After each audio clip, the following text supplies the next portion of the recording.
മിശിഹാസിനെ എന്ന് പറഞ്ഞവർ നമ്മൾ ഒക്ടോബർ മാസത്തിലേക്ക് പ്രവേശിച്ചിരിക്കുകയാണ്. ഈ മാസത്തിന്റെ പ്രത്യേകത നമുക്കറിയാം, ജപമാല മാസമാണ്. ഈശോ കുരിശിൽ കിടന്നുകൊണ്ട് നമുക്ക് നൽകപ്പെട്ട വലിയൊരു സമ്മാനമാണ് പരിശുദ്ധ അമ്മ.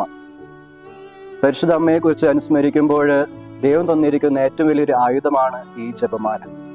അപ്പൊ ഈ ജപമാല മാസത്തില് നമുക്ക് മാതാവിനോടുള്ള ഭക്തിയിൽ വളരാനായിട്ട് പ്രത്യേകം പരിശ്രമിക്കാം. നമുക്കറിയാം, ഈ ജപമാലയ്ക്ക് അതിൻ്റെതായ പ്രത്യേകതകളുണ്ട്, ചരിത്രങ്ങളുണ്ട്. 10ാമത്തെ നൂറ്റാണ്ടില് ഈ ജപമാലയ്ക്ക് അല്ലെങ്കിൽ മാതാവിനോടുള്ള ഭക്തിയില് വളരെയധികം പ്രാധാന്യം കൽപ്പിക്കപ്പെട്ടിരുന്ന ഒരു സമയമുണ്ടായിരുന്നു. പ്രത്യേകിച്ച് ആദിമ കാലഘട്ടത്തിലൊക്കെ നമ്മൾ നോക്കുമ്പോൾ വിശ്വാസ സമൂഹം അല്ലെങ്കിൽ ആദിമ ക്രൈസ്തവര് പ്രാർത്ഥനയ്ക്കാണ് ഏറ്റവും കൂടുതൽ സമയം കണ്ടെത്തിയിട്ടുള്ളത്. കൂടാതെ അവർ കർത്തൃ പ്രാർത്ഥന, അതുപോലെ തന്നെ പഴയ നിയമത്തിലെ സങ്കീർത്തനങ്ങള്, അതിനൊക്കെയും പ്രാധാന്യം കൽപ്പിക്കപ്പെട്ടിരുന്ന ഒരു സമയമുണ്ടായിരുന്നു. അതുകൊണ്ട് 10ാമത്തെ നൂറ്റാണ്ടില് ഏറ്റവും കൂടുതൽ മരിയം ഭക്തി വളരെയധികം പുറത്തെല്ലാം ഫ്ലവറിഷ് ചെയ്യാനായിട്ട് കാരണമായിട്ടുണ്ട്. എന്നാൽ 13ാമത്തെ നൂറ്റാണ്ടിൽ വന്നപ്പോൾ യൂറോപ്പിയയിലെ മൊത്തം ഈ അൽജേസിയൻ പാഷാണ്ഡത വ്യാപകമായി. അപ്പോ ആ കൂട്ടത്തിലുണ്ടായിരുന്ന അല്ലെങ്കിൽ സ്പെയിനിൽ ഉണ്ടായിരുന്ന യുവാവായ ഡൊമിനിക് മാതാവിനോട് അതീവ തീക്ഷ്ണതയോടെ പ്രാർത്ഥിക്കുകയും മാതാവ് ഡൊമിനിക്കിന് ഈ ജപമാല നൽകിക്കൊണ്ട് ഈ ജപമാല അർപ്പിക്കുന്നവരുടെ ആഗ്രഹങ്ങളും നിയോഗങ്ങളും സാധിച്ചു നൽകുമെന്ന് വാഗ്ദാനം ചെയ്തിട്ടുമുണ്ട്. നമുക്കറിയാം, 16ാമത്തെ നൂറ്റാണ്ടില് ലാപ്റ്റോണ്ടൻ എന്ന് പറഞ്ഞ സ്ഥലത്ത് വെച്ച് ക്രിസ്ത്യൻ സൈന്യവും അതുപോലെ തന്നെ തുർക്കി സൈന്യവും തമ്മിലുള്ള യുദ്ധത്തിൽ ഏർപ്പെടുമ്പോൾ വിശ്വാസ സമൂഹം വളരെയധികം ഭയചകിതരായി. അവർ വിചാരിച്ചു തുർക്കി സമൂഹം അല്ലെങ്കിൽ സൈന്യം നമ്മെ കീഴടക്കുമെന്ന്.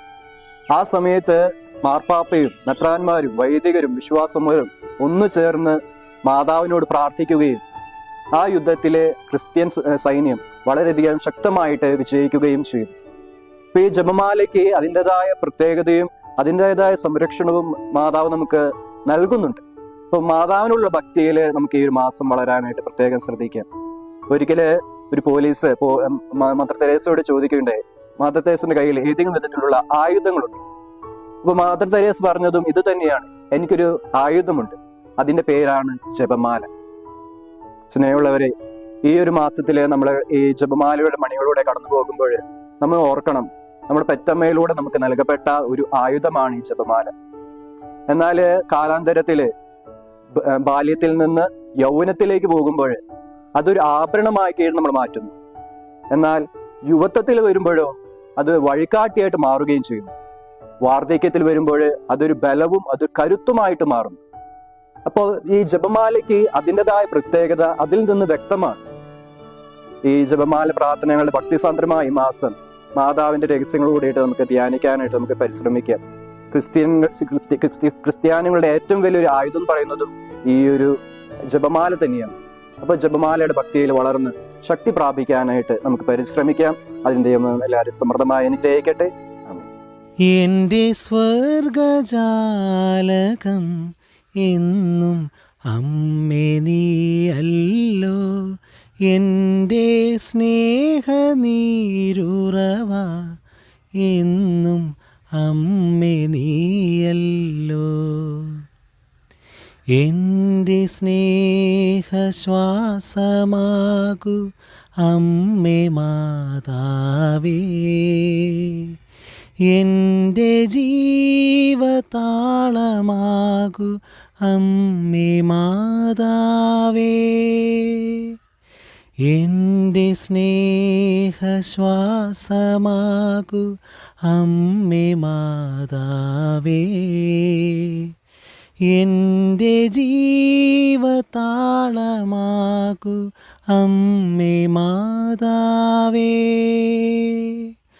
അമ്മേ അമ്മേ മാമരിയേ, എന്നീശോവാണൊരു ആലയമേ, അമ്മേ അമ്മേ നിൻ ഹൃദയേ എന്നെ ചേർക്കണമേ.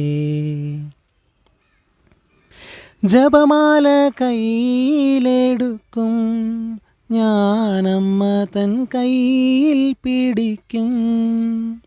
സുവിശേഷം കോർത്തോരാ നൂലിൽ ഞാൻ ജീവിതം കോർത്തിന്നു നൽകും.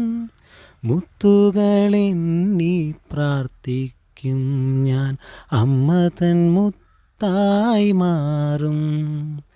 കൃപകളെല്ലാം ഒഴുകിയെത്തും ആഴിയാണമ്മ.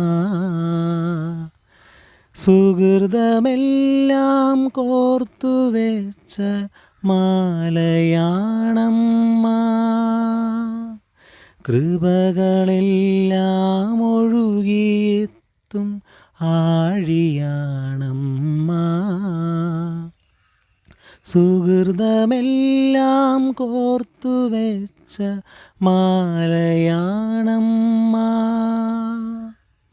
അമ്മേ അമ്മേ മാമരിയേ ഈശോ വാണൊരു ആലയമേ. അമ്മേ അമ്മേ നിൻ ഹൃദയേ എന്നെ ചേർക്കണമേ.